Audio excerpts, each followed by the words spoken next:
Welcome, everybody, to That's Good Stuff, our new show about good stuff. And Happy New Year. Happy New Year, Thomas. Happy New Year, Alex. Happy New Year. Happy New Year. It's 2023, but before we talk about that year, we're going to go back in time a little bit. All of us have already been on like a video game and a movie countdown, talking about our favorites in that media. So this time we're going to talk about TV shows and what was our favorite this year. So why don't we just jump right into it? And Thomas, why don't you share your favorite TV show for this year? My favorite TV show this year. It's an older TV show. I finished the book about 2 years ago, and I was at our local, it's called Ralph's Records. Everybody knows that we live in Lubbock, so who cares?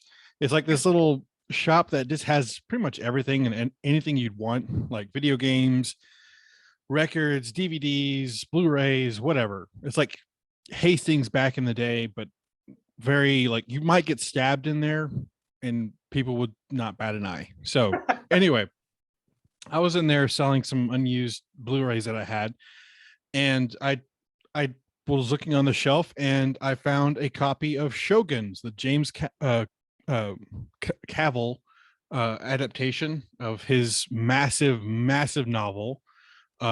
This thing is like 5 discs long, and each disc is like 2.5 hours. It's a big mini series.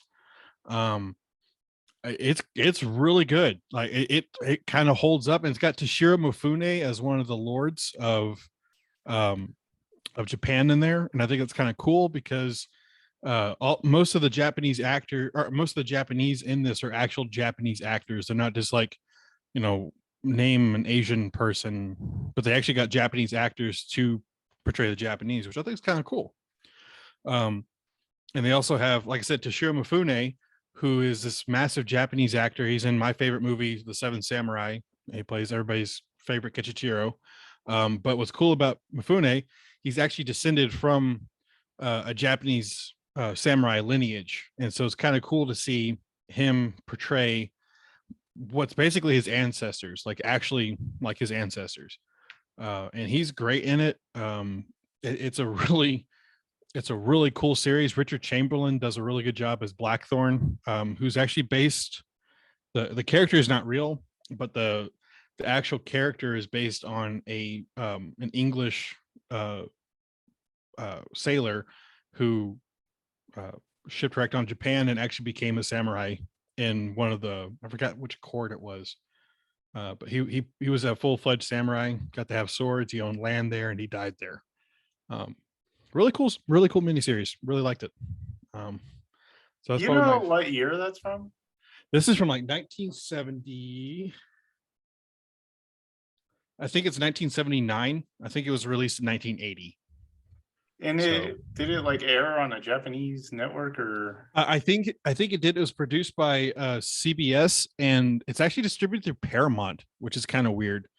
But I'm pretty sure it was aired on Japanese TV, because what's kind of cool about this too is that they don't give you a lot of subtitles for Japanese. You see the Japanese through the perspective of Blackthorn, and so all the Japanese speak Japanese. They don't really there's 2 or 3 characters that speak a little bit of English, but everything that you have to get from context and from what Blackthorn learns. You understand, greetings, thank you. There's certain honor procedures that they have to do. There's a lot of subtlety in how they talk. It's really cool. They adapted it really, really well. And the book is huge, and there's even more subtleties into that, because it goes into the courts of Japan and the specific rituals and body language, because everybody in Japanese higher culture is very reserved. They don't show any emotion, and so very small things are massive flares for their feelings, and it's very, very, you have to be very perceptive on how they're feeling. So yeah, interesting. Okay, it's cool. Very cool. Okay, Alex, what was your favorite thing you watched this year? Well, first off, my brother and one of our friends are playing a game in the living room, so I apologize if that audio comes through because I can't tell. I was muted half the time when Thomas was talking, but it's loud. It's so loud. Um, so I really hope I'm not stealing Joe's. I just finished it last night with my brother Michael, and my favorite show from this year is Andor. It, Really surprising. oh yeah, anyone who knows my brother and me, we're like the harshest Star Wars critics. I feel like out of our friend group, just because we're probably the least um knowledgeable about Star Wars in our friend group, like at least out of our like House Six, the movie podcast that we do and everything. Um, but we did grow up on the movies. Like that's I credit the original trilogy as igniting my love for movies. Like that's what we grew up on. We wore those VHSs out that my dad had that box set that has all three. We wore those VHSs out like crazy. Anyway, so yeah, we are very harsh. Like we are not huge Mandalorian fans. I think season 2 is definitely better than the first season, but I'm not in love with it. I don't hate it, but I'm not in love with it. And then there's Obi-Wan, which I think is maybe the worst television show I've seen in my entire life. and Michael hates it more than I do. So, but we were blown away by the show. Like we watched the first 3 episodes. Like I think did those come out right off the bat? Like the first 3? Yeah, the first Yeah. 3 did. Yeah. Okay. So we watched the first 3 and then kind of got busy after that because it came out a while ago and we didn't, I don't know why. We both loved the first 3 episodes, but we didn't kind of keep up with it. And I kind of had a feeling in the back of my mind, like, oh, those first 3 were so good, but is it really going to all pay off? Like, is it really going to keep this level of consistency? And we watched like most of it in the last few days and I can't it's not even funny how good the show is. Like I cannot believe how good the show is. I mean, every single episode we were at the end we were just like, we would sit through the credits and not even skip to the next episode. We're just absorbing what we just watched. But yeah, I don't even really know what it is about the show. I think that they balance everything, in my opinion, extremely well. Where I need to watch it again because the plot is very intricate and they're referencing characters all the time, and I wasn't necessarily totally keeping up all the time. But it's it's kind of like that excitement of like Rogue One, where it's like a kind of like heisty type stuff is happening, secret missions are happening. So it does a really good job of having that constant tension from beginning to end. And the characters, man, the characters are so good. Like I always call him Bootstrap just because he plays Bootstrap Bill in the Pirates of the Caribbean movies. But I don't even Skarsgård. Yeah, sure, that's his name, I guess. and he is so good. Man, everything he's in, he's so good. But this, like his character and I don't even know where to start with this show because it's so good. Because I'll start with literally the very beginning where the very first shot, it shows like they're walking on like there's somewhere where it's raining a lot and they're walking along this like dock type thing and it has like these lights, LED type lights along the side, and the first shot is just of it passing these lights and you don't have no clear picture of where you are or what it is. And I told Michael, I was like, as soon as that shot went, I was like, that's better than any shot in Obi-Wan. I was like, so maybe this has more hope than maybe we thought. Oh, and also leading up to the show, they were kind of promoting it as having like no fan service, which in my opinion, I've said for a long time, but it's not like a unique opinion. I think that fan service, maybe that's not the right term, but nostalgia, fan service, that kind of stuff is the worst part of Star Wars. Yeah, callbacks, like it's the worst part of Star Wars because they've done it so much that it's like, in my opinion, as a somewhat casual Star Wars fan, I want new. I just want new. Even though I know that this isn't totally new. It's based within the world that we already know and the timeline that we already know. But anyway, but they were promoting this as the writers were saying that this is like, there isn't any nostalgia in it, or at least there's no fan service. Like it's just, there's not a single lightsaber in the show, unless I guess you count the ones that come out of the side of his ship, which was pretty cool. And I don't know, like that. So that got me excited right off the bat because I was like, thank you. Like, let's just, you know. And then the visual style of this is so Star Wars that we haven't even seen, of like everything from their cloaks to the the environment, the cities that they're in. Everything is believable. Like we kept saying that Obi-Wan felt like a YouTube movie or show. It was Yeah. like it felt so just low budget. Their costumes are cheesy. The environment's cheesy, and this is just, I mean, I can't even believe how much like production per square inch is in this show. Um, yeah, so the ship designs, their gun designs, like the gun design that Cassian has is so cool. The speeder that Bootstrap rides from his ship to the town. Um, Everyone's outfits are really unique. It's not like everyone looks the same. And even little ideas. You guys have finished the show, I assume. I have. Have you watched any of it, Thomas? No, not yet. But I keep Oh yeah, it's the internet. I've seen like a bunch of stuff. Like you can't Okay. not see things. sure. And I did Well, see some, like you're talking about their guns. I did see, because I watch like gun tubers and stuff like that. One of them did have a kind of like, hey, that's kind of weird. One of the rebels has just an AK-47. Like it's not even like made to be spacey. It's just a straight up AK-47. It's just like, huh. I guess the Interesting. rebels just like that 7.62, just like, all right, that'll kill a stormtrooper.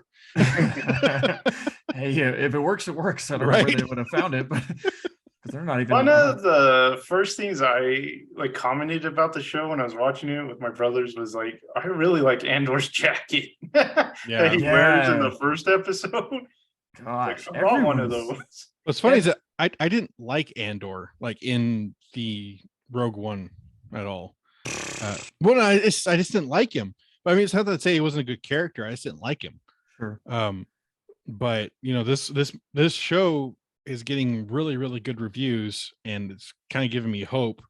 Like it's kind of like almost a gritty, not to say gritty, but just like a more grounded and realistic version of Star Wars. Like one of the best things about like the original like Star Wars is that the universe felt lived in. Like everything felt like Yeah. like everything was used. Everything was used for a purpose. It wasn't just a prop. And so I think they recapture that. Even like the whole like guns things, like, yeah, that's totally somebody would use that. Like it works, doesn't it? So Yeah. but Yeah, lived in is a really good way to put it, because I feel like my favorite type of sci-fi is like the gritty, gross sci-fi. Like I want the cities to look like, Blade Runner, like the streets of Hong Kong type look and all that kind of stuff. And this definitely feels like that's one of the reasons why I really like the visual style of even though it's a little maybe too gray, but of the Solo movie. I love the look of that where it just looks like grungy. I and like Solo. gross. I did Let's- too. Yeah, I like Solo too. It's just Yeah. like the most unfortunate thing about Solo is it's like not Harrison Ford. It's like Yeah. Yeah. if you name that character something else and just call it a rebellion movie, that'd be great. But Yeah, I totally agree, because the worst line in maybe all of Star Wars is whenever he says, Han yeah, he's Solo. like Solo. It's so bad. But anyway, so yeah, the world looks so freaking good. Like you need to watch this, Thomas. Like maybe I'm wrong, because I know that Jared's not necessarily as much of a fan. Well, I did watch Kenobi, and I was very disappointed by that. yeah, that was trash. I don't know what went wrong with that one. I don't know. Like, okay, I will say this about Obi-Wan. I did like the last 10% of it. Like, if it was just that, and even some of the flashbacks, like in a hour and a half special with Ewan McGregor, I would have been happy with that. Like, really, and that's the thing about the last scenes of Kenobi. It provided a lot of closure, and so I like that part. It's just the other 90%. We don't need this. This is stupid. So You mean you don't need that lady doing parkour across the rooftops and oh my god, anyway. But yeah, this could not be more opposite of Obi-Wan, because like Michael and I both, like, I feel like, yeah, like I said, he hated Obi-Wan more, even probably more than I did. Like he couldn't stand watching that show. We finished it, but and then this one we were both so high on it that, like, I mean, at the end of every episode. he had a really good point about how that this show, like in the original trilogy, like, you know, what do they call the TIE fighters? Yeah. They're the ones that look like two plates on the side of a circle. Yeah. Yep. They in the original trilogy, like they're not really that threatening. And like even Vader in one, he loses. Like, you know, and in this show, man, there's scenes like I won't give anything away for you, Thomas, but like there's scenes where like they're just because what feels really good about this show that maybe more than literally any Star Wars thing, in my opinion, has done is that it makes the world feel really big. Like, and then it makes the characters feel really small. Like, it's not like, you know, Luke is going to fight the Emperor. He's this big piece in this moving cosmos. It's just like these little people trying to accomplish little parts of this war. And there are scenes where like they're in this like valley and they can hear a TIE fighter coming. They have to like hide stuff and like all, and then it flies over and it's so tense. The show does tension so freaking well. From a political side, from like at times their prisoners side, and then at times just from being in general rebellion type stuff. So yeah, Michael had a really good point of that. They're very intimidating in this one. Yeah, but anyway, like all the actors, like there's an actress that plays, you can tell that this is when you have good writing. Whenever they have, there's an actress that plays someone in the Empire that her story is so freaking cool and you almost like cheer for her success at times. Yeah. And then there's another guy that works for the Empire that is super interesting. The show reminds me of the way I felt about watching Arcane on Netflix, where like every single character is well written, in my opinion, in Arcane, and then in this as well. Like I can't think of like not to rag on other Star Wars stuff, but like I think about stuff in Mandalorian where there's that shop mechanic of his. It's just she's just her acting is horrible, and then in season 2 there's some terrible acting, and in Obi-Wan there's the worst of side characters acting, and like that simply doesn't exist in this. Like if this is your show, Joe, I'm sorry because I do have some others I can talk about if I need, but We're way past that point. No, we totally are.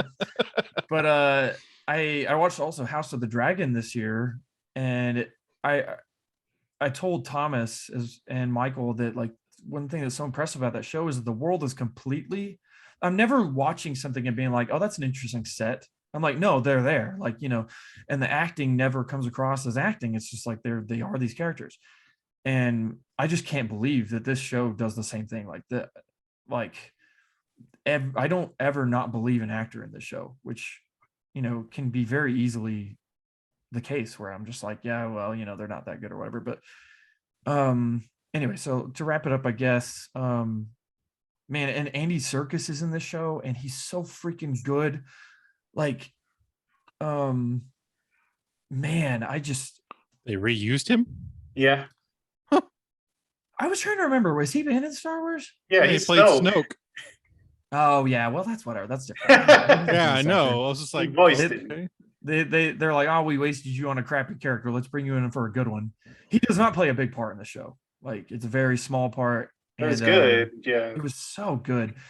The only thing I didn't like is how, without spoiling, his last line of when they're going where they're going, and he says, "Oh, I can't, whatever," and then they leave.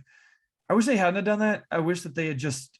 It was a little weird. Yeah, it was like kind of useless. I wish they just had him go with them, and they just don't see him again, and you have that wonder of like, oh man, did he make it, or kind of thing. Yeah. I think that would have been better. That's I think my only complaint about the show.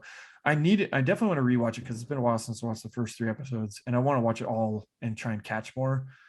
But besides that, man, characters and like the way that they end the show is really cool too, because I think they've said they're going to do another season. And Yeah, I think they're already filming it. Okay. Yeah. Dang. But yeah, like Adria Rona, she's an actress I really like.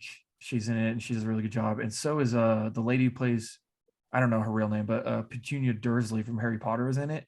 And my God, does she steal scenes? Oh my gosh. Is she the older lady? Cassian's mom. Oh, okay. And then oh my gosh, Bootstrap. There's a scene where he has a monologue in episode 10 that, I mean, it demands your attention. There's no way. Huh? That's the scene that keeps getting like reposted on like my Oh, feed I of like anything like Twitter, like yeah. Facebook, Instagram, whatever. Like that speech where he's talking about like I've like signed a contract or whatever. Oh Like my it's god. well, I know it's just that I'm like I wish people would stop posting that because it kind of just like ruins it. Because Yeah. I keep seeing it. I'm like, okay, I get it. He's a good actor. He's a great actor. Stop it. Well, try and avoid that scene so that way it's freshest that it can be when you come back to it. Because man, like, there's no way anybody's texting on their phone during that scene, man. It demands your attention. That's the thing is that this show gets character because that's what draws me in. Plot is interesting, of course, you got to have it, but character is what really pulls me in. And if your characters seem one dimensional, I'm not going to be interested in them. And they're just not in the show. Like this show is phenomenal, easily my favorite show this year, which is crazy for me to say because I've been so harsh on Star Wars lately. And this, I mean, I'm fresh off of it, so we'll see. But man, this could be like my favorite piece of Star Wars ever.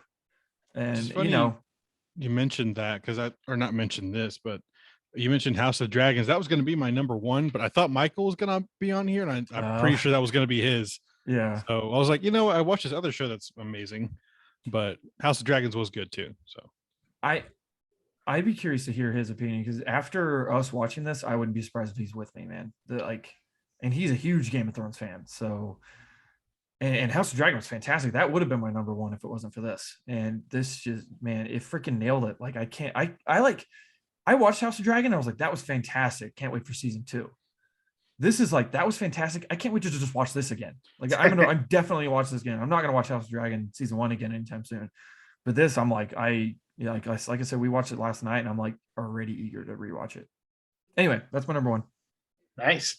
The reason it's not on my list is the pacing is real slow. Like I can see why they released the 3 episodes together because that first episode is really slow. Yeah. wait, is this 10 episodes? 12.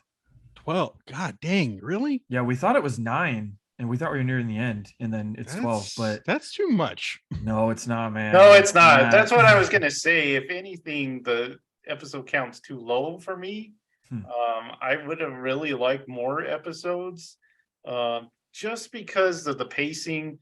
It goes through this like 3 arc structure, where the first 2 arcs are very clearly defined, but the third one kind of like it's like they added stuff in the middle just to get more episodes into it.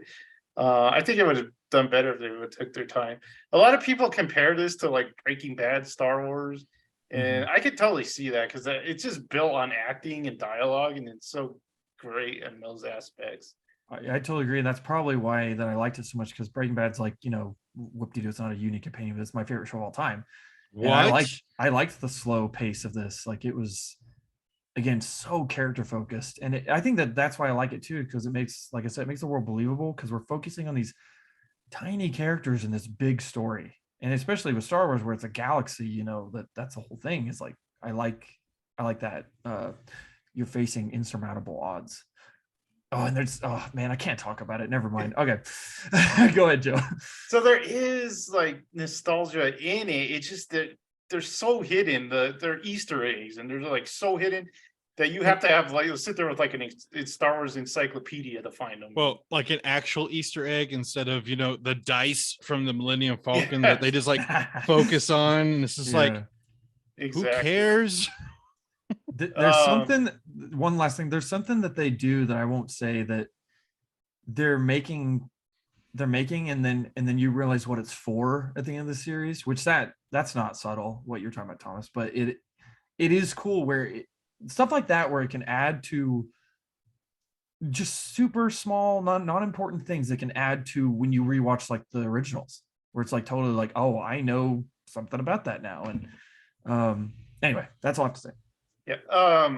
And Alex is right. The intensity in this show is like amazing. Like there's scenes with it's just like the Imperial, it's like a security board or something. They're basically insect or whatever they call them. It's just like them talking in a business room. It's just like a business meeting or something like that. It's like a security meeting. And that's like some of the most intense stuff in that show is just watching them like argue and stuff. So when you can get the Imperials down like that, I think you got a good show on your hands. And this definitely makes the Imperials more characters than they ever been on like any other Star Wars stuff. This is like something you would read out of the old canon of the old books that just like go into the Imperials and Like the Imperial Remnant, yeah, the which was admirals and which was stuff like one of my favorite like old school like expanded universe Star Trek stuff was the Imperial Remnant, because it like has like the Admiralty board and the Grand Admirals, and then the Moffs, the Grand Moffs. Those are awesome. Like yeah. I miss that stuff. I know it makes me want like a Rogue One show, or not a Rogue One, sorry, an X-Wing show, which they were gonna do. Yes, the But they're gonna do with X-Wing like Patty, books. yeah, they're gonna do with like Yeah. Patty Jenkins, and I don't think it'll work at all. Those But are anyway, cool. moving on to my favorite show this year, I think Jared would agree if he was here too. It was The Bear on Hulu. And it stars sense. Jeremy Allen White as a chef. He's a chef, trained chef, but he goes to run a sandwich shop in Chicago. And this just is so great. I love stuff about people like following their passion and working hard. Stuff like what's it called? Oh, now I'm blanking on it, but what's that movie with the drummer? Whiplash. Whiplash, stuff like that, where the guy is just like he's gonna go through abuse, but he's gonna do what he loves. So this show definitely has that bent to it. This guy's just like super intense. I mean, he's just there to make his restaurant work and successful. And even though he has like the worst luck in history, and He also has like the worst staff in history too. yeah, he's taken over not a good business left to him by his brother. And if you liked Andor, there's an actor from The Bear actually in Andor. He plays Yeah, that's right. Michael was saying that. yeah, the brother of the main character in The Bear. But I think if Jared was here, he'd tell you that he gets kitchen culture like super right. Just like how chaotic it is in a kitchen during like busy times. And I think one of my favorite episode of this series was this one where they're gonna try to go into online orders for the first time, and then this machine just starts spitting out online orders, and they're like freaking out because it won't stop, and it's just like more than they've ever seen, more traffic than they ever seen. Yeah, go ahead. Okay, as a person who was a line cook during COVID, the online orders thing was people like, oh, it's just the greatest thing ever. It was not the greatest thing ever. It was because they don't regulate it, and so anybody can put in like whatever they want. And it's like, oh, you got a time limit, and the door dasher is like here. It's like, it's not ready, man. Like, sorry, dude. And it's just it. Well, and then they didn't cover that in The Bear, but like with COVID, people would also put in like prank orders, like which is crazy, and it just adds on to the stress and stuff. And but yeah, it gets like how it can go from like 0 to 1,000 back to 0 again, like in the space of one dish or one sandwich or whatever. This is yeah. I mean, if you can make working in a kitchen like dramatic and intriguing, I think you've done a good job with your show. it is dramatic. Yeah, and it definitely does it. There's some funny parts to it. There's like where he makes ecto cooler for the kids, and it's funny. Then someone like slips in some like Ambien in there, and I do they like love knock out all the kids, and they're like, "Did you kill him?" I do like that line's like ketchup. Who puts ketchup on a hot dog? Kids. Kids put ketchup on a hot dog.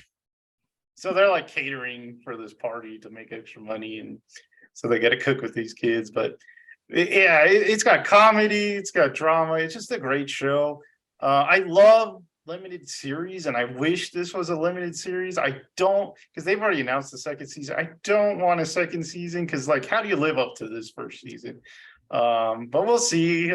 Sometimes a sequel does live up, but it's very rare. But yeah, I just love this show this year. It just came out of nowhere. It was on Hulu. Hulu like hit it out of the park this year. They They had the patient, they had the old man. They did really good. I'm not a TV guy, but TV like really stepped up this year because I don't think we had as strong in movies and video games. So TV hit it out of the park this year. So, and just a quick note, my Arizona Wildcats beat Arizona State Sun Devils 69-60. So that's always good stuff. So I didn't understand about 70% of what you just said. Let's say all I heard was like sports. Woo! well, he's always gotta support the team. So True. yeah, so cool. Thomas, did you have any? You said House of the Dragons. Why did you think that was the best? Well, show? it's just so like me and Michael are massive like Game of Thrones like nerds. Like even when we're watching the show, I'm like, Michael, that's like so and so. That's the house of so and so. He's like, shut up, watch the show. It's just it was one of those like things where I love the book, but like this whole show is only taking place within like 30 pages of this massive like historical book.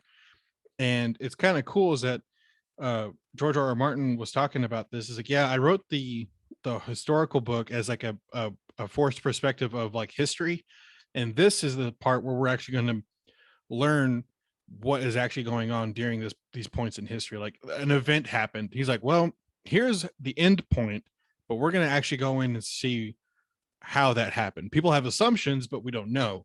Now we do know.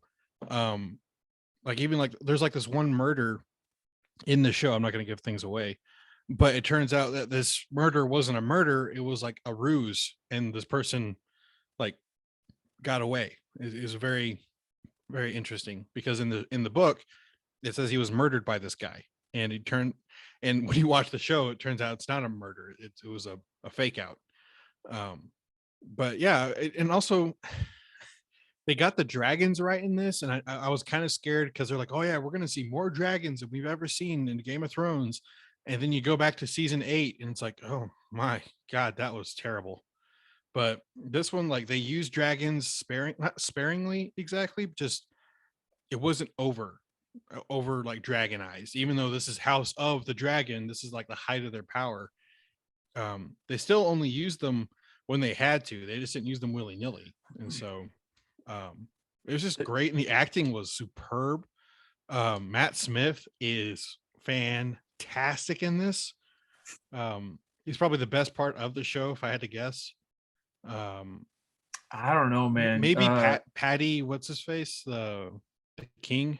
He's great in it too. Oh God, he's so good. You're right. Especially that one episode, man. The dinner episode. That was that talking about tense relationships. Take tense relationships, add political intrigue, and then like royal family infighting, and you have like a dinner episode, and it's really, really good. Yeah, but then there's the person who plays whatever the main girl's name, the two actresses that play the younger and older versions. Oh, like, yeah. When it swapped from the younger one, I was like, man, she was so good. Like, and then the new one grows on you like a ton, where it's just like, oh man, she's so good. Like, that was a strong episode to introduce her into the wedding episode, or sorry, the funeral episode. Yeah, that was a really good episode. Yeah, it was a incredibly strong out of the gate. It reminded, like I was talking about Michael, I'm excited for Game of Thrones again, because like when all this was going on, when the 8th season's finished, we're just like, well, we just wasted 8 years of our life. Like, really, that was terrible. Like, that was, you had so much to set up, or so much set up, so much to live with, or sorry, so much to work with, and you guys just kind of went meh. And so and there's some parts of the old show that kind of leaked into this that I didn't like. I didn't like the prophecy part. That was stupid. But it gives me hope for the second season. I hate that we have to wait 2 years for it, but I'm excited to see a second season. I really am. So Alex, you said this was your number 2, right? Yeah, this was my number 1 until last night when we finished our Andor. But yeah, it was I'm not a huge Game of Thrones fan. Like, I like it. I've actually listened to all the books, or at least all the mainline Song of Ice and Fire, all 5 of them that are out. And I like it, but Game of Thrones. It's funny that I said how much I like Andor because it's kind of does the same thing. But one thing I don't like about Game of Thrones is that it focuses on way too many characters. Like Yeah. that's something that's going to turn me off from something because I like it does attach, get very attached to certain characters like, Tyrion and John and all them, but it's too much to keep track of. And I'm like, why should I care about all these people's Not timelines and everything? not just that, but also in the books, especially, it's the forced perspective of like the limited narrative, or sorry, limited. God, what's it called? Limited perspective. Is that what it's called? Where you just have the character's perspective of what's going on, not the actual full perspective of what's going on. So what you're witnessing in the books is only what the character perceives, not even what the character is going through, just what they're perceiving. Right. And that can get super like all about that subtlety stuff. It's like, okay, when you're doing that with like 40 characters, it gets a little like head hurting. Yeah, and well, that is one thing is that the books have way more characters than the show even does. And the Yep. show has too many, in my opinion. But so yeah, like I said, I'm surprised I liked Andor so much because it does have a lot of characters, not as many, but one thing I liked about House of Dragon is that it's not nearly, at least in this first season, like it's kind of about this one area, maybe a few kind of kingdoms that are all under one banner type thing, and it focuses on, I mean, I would say like, at least as for main characters, I would say like 4 Yeah. as opposed to 40, so that's one of the things I really liked about it. And Thomas is right about the dragons. There's a scene where, what is the main chick's name? It's like, I think it's like a V or something. Anyway, but her youngest son is out to, Rhaenys? No, not Rhaenys. oh, maybe you're right. Something like that. I'll look it up. Raina, I don't remember. But her youngest son is traveling to give a message, and he's traveling on dragonback, like riding a dragon, and it's a stunning shot, like way better than any shot in the original series. It definitely gives the scope of you like flying on the dragon. Like I was like, this doesn't look like, sometimes when you're watching something, you can tell that someone's like sitting on like something painted blue, and then they're like, it rocks, and like there's a blue background. Like this does not look like that. So the visuals are saying, I love the visual style. Yeah, what's up? Rhaenyra. Rhaenyra. Okay, yeah, that's right. Good name too. Yeah, but yeah, very good show. Very good show, and just got beat up by Andor. Yeah, I've heard a lot of good stuff about it. I might have to just binge it just because I don't know Game of Thrones at all. I haven't read the books or seen the show. So it'd be interesting to get Michael in here and see what he thinks too.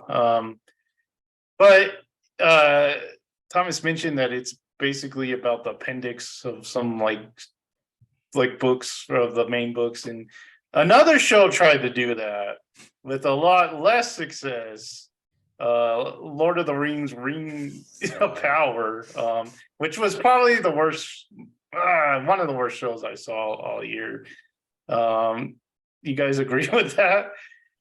Yes, that was. I think that Obi-Wan is just barely worse than it. Like Rings of Power isn't as bad as Obi-Wan, but man, that show sucks.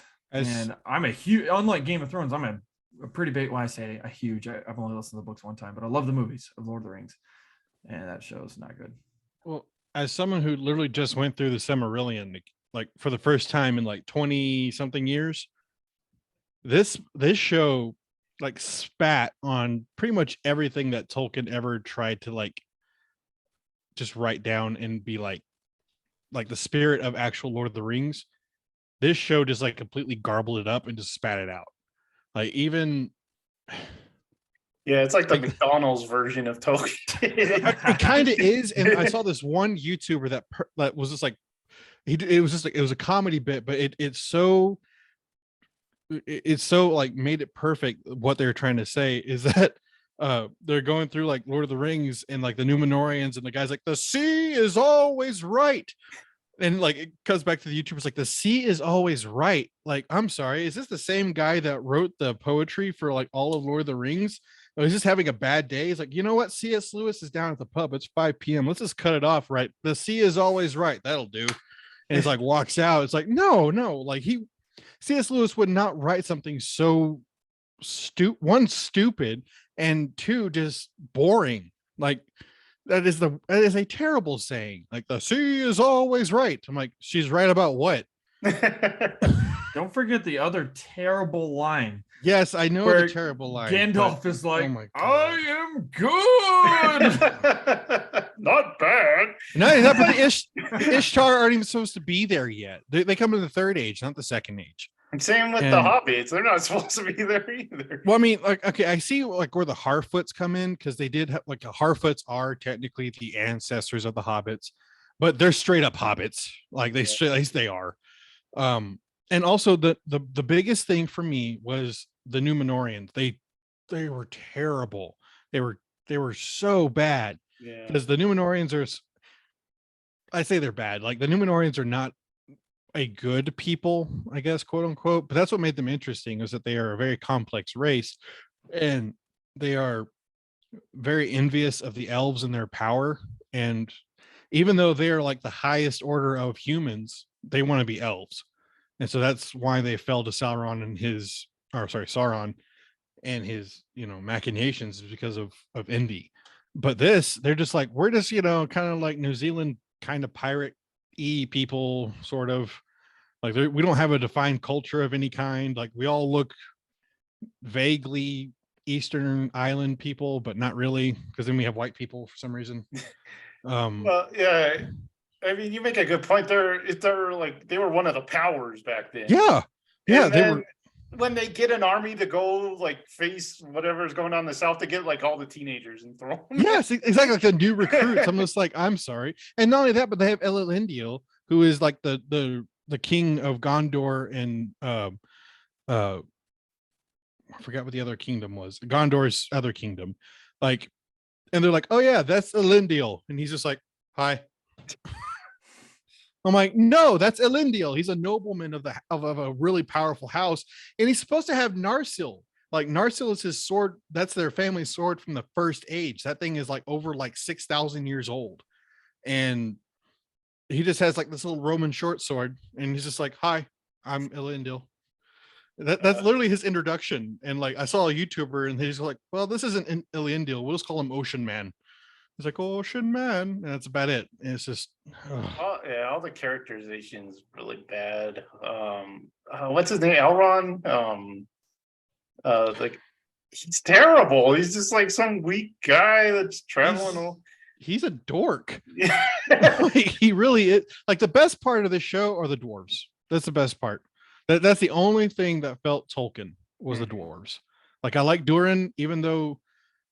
But the thing is, they wasted them. They wasted the dwarves, and they wasted Durin's Bane with like a shot from the trailer, and that's all you got for at Balrog. I was like, okay, next season, I guess, maybe. Who knows? And this cost a ton of money, basically just for the rights and stuff, though. But the graphics are terrible. Like they're so proud of that scene where what's her name's like climbing up the mountain and jumping up Oh, I the know. cliff. And that just looks terrible, but that's like in every trailer. I didn't even mention freaking Gladriel. Like I'm not going to, because she's like the worst protagonist I've ever seen in a show. Yeah. Like, And she's just not the same character.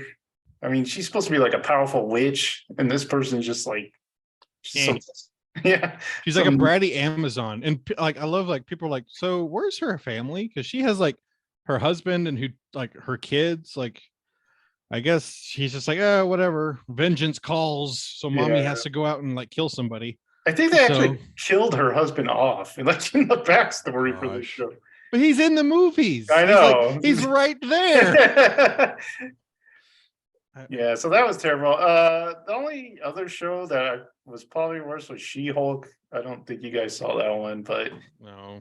that I've seen the memes. And yeah, everything about the memes was right. It's like, I mean, I've never read the She-Hulk comics, but they're known as being funny comics. Like that was one of the top funny comics back in the day. And this show is just painfully unfunny. It's like none of the jokes will land or anything like that. It's just, and then they try to make this one joke like over and over about her name, and it's just so bad. It's just like the worst writing team like you could ever get for a show. But Well, I remember reading them when I was a kid, but they're like the ones I was reading were like the modern ones, and like the innuendos and stuff were like not meant for like 8-year-olds. It's like, oh, this yeah, is different. it was ahead of its time, definitely the comic. So, but back to the good stuff. My number two would probably have to be Terminal List from Amazon. Oh, yeah. Which is totally surprising because it's Chris Pratt in an action revenge thriller. An- And we're An not, actual grounded one too. Like, yeah, we're not like used to seeing him take on such a serious role. He hasn't done that in a while. But he was good in it, and I liked him. Yeah, go ahead. I have a question for you. Have you seen the Jack Ryan show? Yeah. Mhm. This this feels more like a Tom Clancy novel than the Jack Ryan show does. Yeah. The show's intense. The action in it is really intense. I'm not really a military shooter guy, but this was good. It kept me going. Um, the other character, I think his name Taylor Kitsch or something like that. But he played Gambit in Yeah. X-Men Evolution or not Origin, whatever that movie's called. John Carter. Yeah, and John Carter, and I'm sorry that he's probably not going to be in season 2 because I really enjoyed that character and I really enjoyed the chemistry between him and Pratt. This is another show where I don't really need a second season, but I think they've already announced one, and they're working on it. But yeah, I'd like to see Chris Pratt do more serious stuff like this in movies and stuff. I don't know if he could get it because I don't think he's like big on the Hollywood list right now. But I would like him to take on more roles like this. So yeah, that was probably my number 2. Do you guys have a number 3? Yeah. Okay, go ahead. It's kind of it's I have a number 3 and I kind of like an honorable mention. Okay. Excuse me. I watched a K-drama just for the hell of it, and I really enjoyed it because it was just kind of lighthearted, fancy fun that I needed for my brain. And it's called Business Proposal, and it's about this guy or not this guy. It's about this girl who works at like a major like food corporation, and she ends up in a pseudo relationship with her boss to appease his grandfather. And it's really funny. It's really cute. Spoiler alert for this show that you'll probably never watch. They get together in the end, and like I was talking to Jared about that. He's like, "That's impossible. It has to be like 6 seasons, and they touch hands, and that's the only thing that happens." I'm like, "No, they actually get together and they get engaged at the end." He's like, "Lies." So, it was good. And then the other one was an anime that I watched that actually Jared watched it too. It's called Dress Up Darling. Really great show. Very not for kids, like very, very, very not for kids. But I can't wait for a second season. It's just about this guy and this girl who make cosplay outfits, and turns out she's a massive nerd and he's like a really, really shy like introvert that's really good at sewing. And so they just team up and become like a cosplay like pair, and it's really funny too. That's what I really liked about it. Yeah, those are my things. So Okay. Alex, did you think of one? I saw you kind of looking.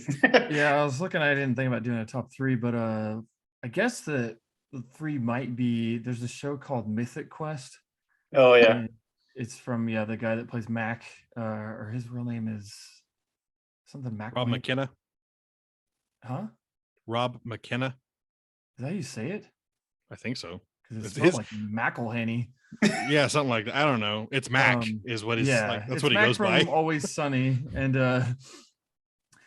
like the show, like it's weird because I feel like I shouldn't like it. I feel like it should be worse, but I feel like the characters and some of the writing really drives it because it's like a show that's like supposed to be like of developers making video games, and it just sounds like it just would be dumb.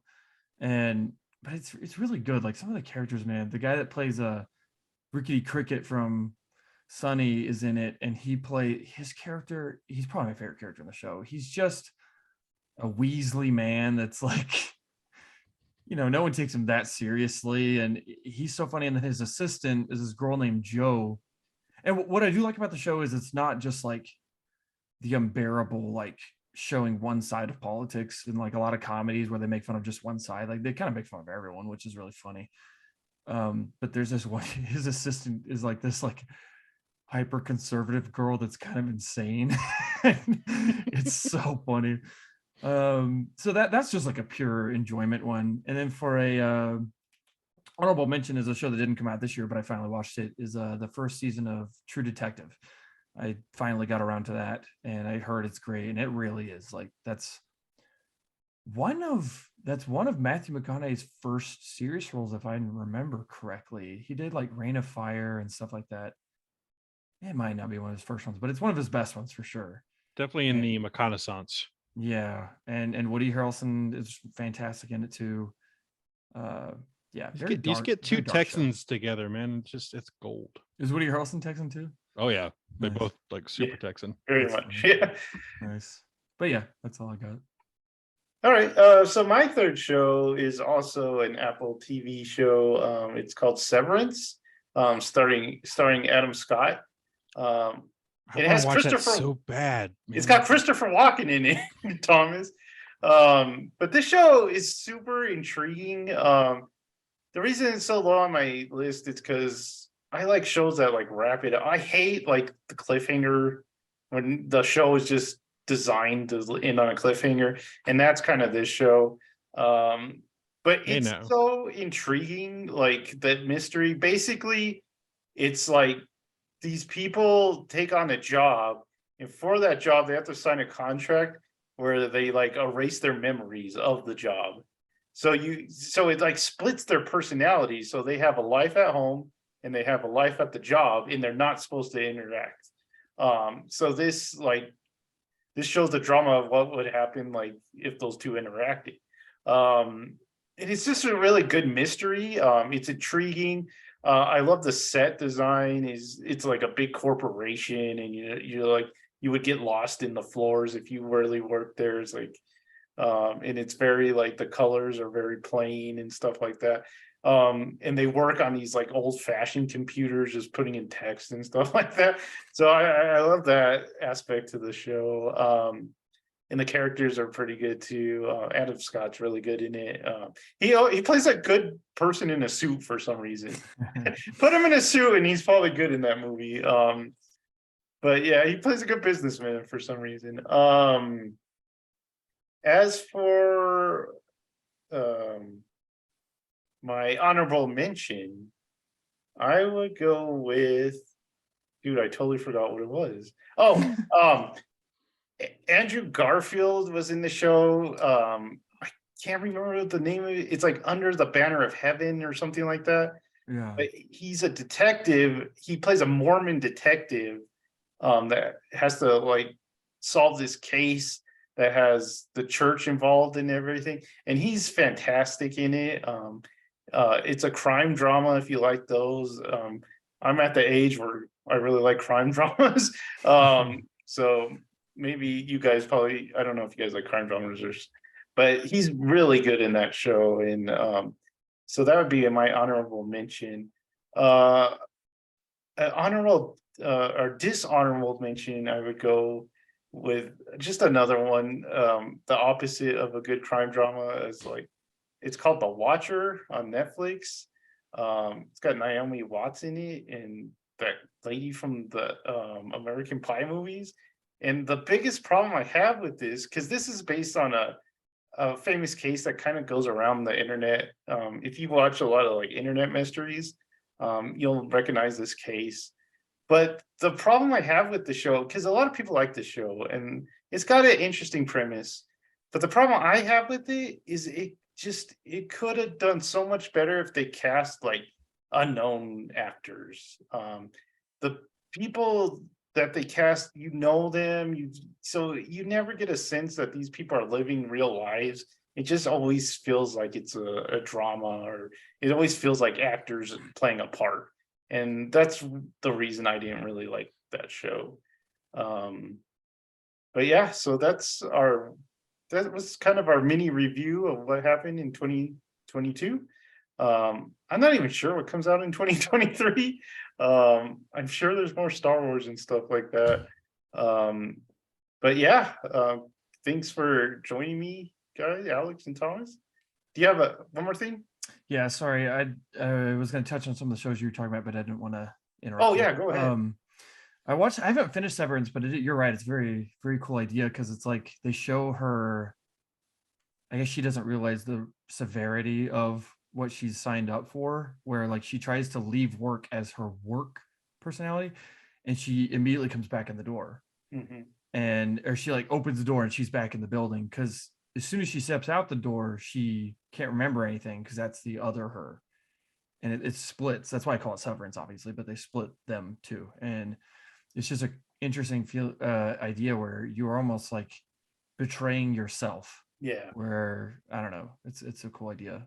Cool. I need to finish that though.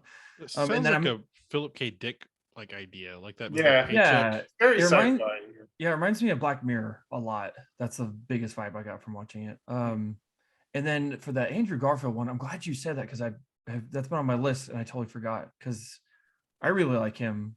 And then I'm really like crime dramas too. So I'm glad you said that. I need to keep that in mind to finish or start watching that. Anyway, that's all I want to say. Yeah. Sorry. All right. Well, thanks. Thanks for watching. If you guys could subscribe and get notifications for this show, we also run 2 podcasts, House 6 and That's Good Anime. If you guys want to check that, they're pretty much on any podcast channel you can find. So check those out and subscribe to those too, and we'll see you next time. Bye.